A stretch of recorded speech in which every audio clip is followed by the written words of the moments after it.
Greetings one and all, Laszlo Montgomery here with another Chinese saying for your personal collection. Man, did these 20 weeks ever fly by or what? Seems like only yesterday we were pointing at that mulberry tree and scolding the locust tree.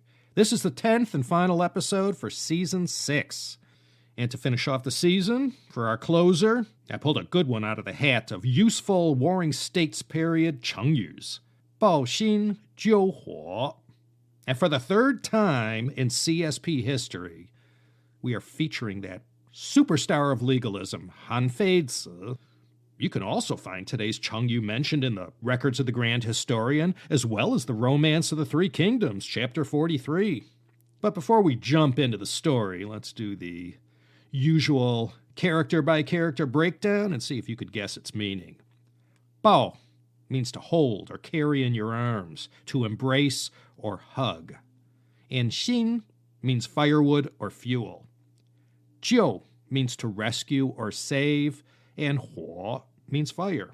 And when you line all four characters up in a row, you get carry firewood, save fire.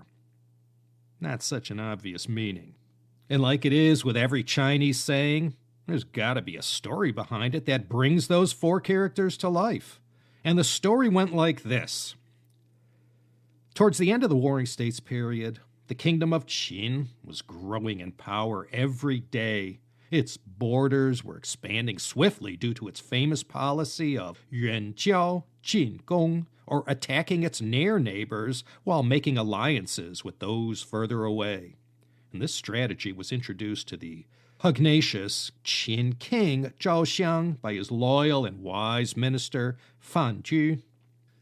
One of the Qin's main targets for attack was its neighbor, the kingdom of Wei. Between 276 and 274 BC, Qin mounted 3 invasions of the kingdom of Wei, occupying large swaths of Wei territory and causing no end to the death and destruction they inflicted on the once all-powerful kingdom of Wei. In 273 BC, the kingdom of Qin launched its 4th attack on Wei. By this time, morale in Wei was so low that many soldiers didn't even bother to pick up their weapons against the onslaught. Again, Wei suffered a devastating loss of territory to Qin. The king of Wei gathered his advisors around and asked for their advice in creating a strategy against Qin. An esteemed advisor, Duanganzi, suggested that the king of Wei should voluntarily cede Nanyang to Qin. Duanganzi said that Nanyang was a prime piece of land and would no doubt please the king of Qin, and this good faith gesture would offer King Zhaoxiang ample incentive to stop attacking Wei. A visiting politician named Su Dai heard Duanganzi's suggestion and shook his head. He pointed out to the king of Wei that if you gave Qin an inch, they would demand a mile. He went on to explain that the kingdom of Qin had clear ambitions to rule all of China, and would not stop until the kingdom of Wei was soundly defeated once and for all. Some within Wei were highly suspicious of the strategy proposed by Duanganzi. Some believed he was purposely suggesting this strategy to weaken the state in order to soften it up so that he himself could seize the throne. Su Dai continued, Your Majesty, giving this territory to Qin will be about as effective in quenching their thirst for power as carrying a bundle of firewood in order to quench a fire.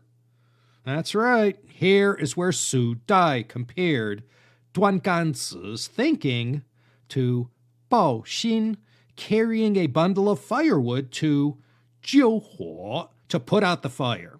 He furthermore advised the king, as long as there is still wood to consume, that fire will never stop burning. In other words, don't trust Qin.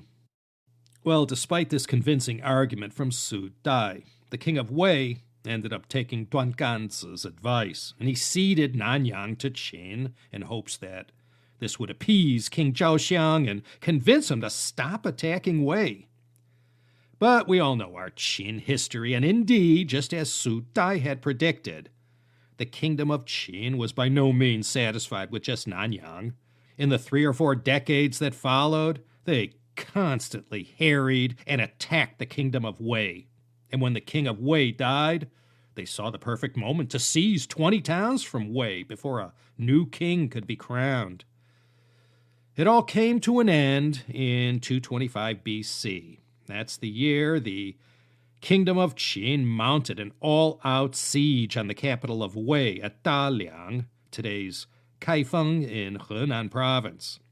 And in order to defeat Wei, what they ended up doing was diverting the Yellow River and other nearby rivers so that the capital of Wei was flooded for 3 days, and irreparable damage was done to the city walls. Once this was accomplished, the armies of Qin poured into the capital, and after a 178-year history, the state of Wei finally fell to the kingdom of Qin. So this Chinese saying, Bào Xīn Jiù Huǒ, well, you could use it for just about any kind of life situation where you think you're trying to help out, but all you're doing is making things worse. You're adding fuel to the fire, not putting it out. Bào Xīn Jiù Huǒ. Well, that's as good a saying as there ever was. To close out this 6th season of a podcast show many told me wouldn't last more than 1 or 2 seasons tops. Bào Xīn Jiù Huǒ. Carrying firewood to put out a fire. Sometimes you just want to lend a hand, but all you do is take matters from bad to worse. And before we sign off for the last time in Season 6, I would like to extend a whole bunch of thanks and gratitude to fabulous Emma, who used to be in the UK, but now is located in the famous city of Beijing, China, Peking University. Thanks, Emma, for all your hard work making this season the great success it was. Got to start working on Season 7 now. And until that time, when we meet again on the Avenue, this here's Laszlo Montgomery signing off from, where am I? Santa Monica, California, just for the day.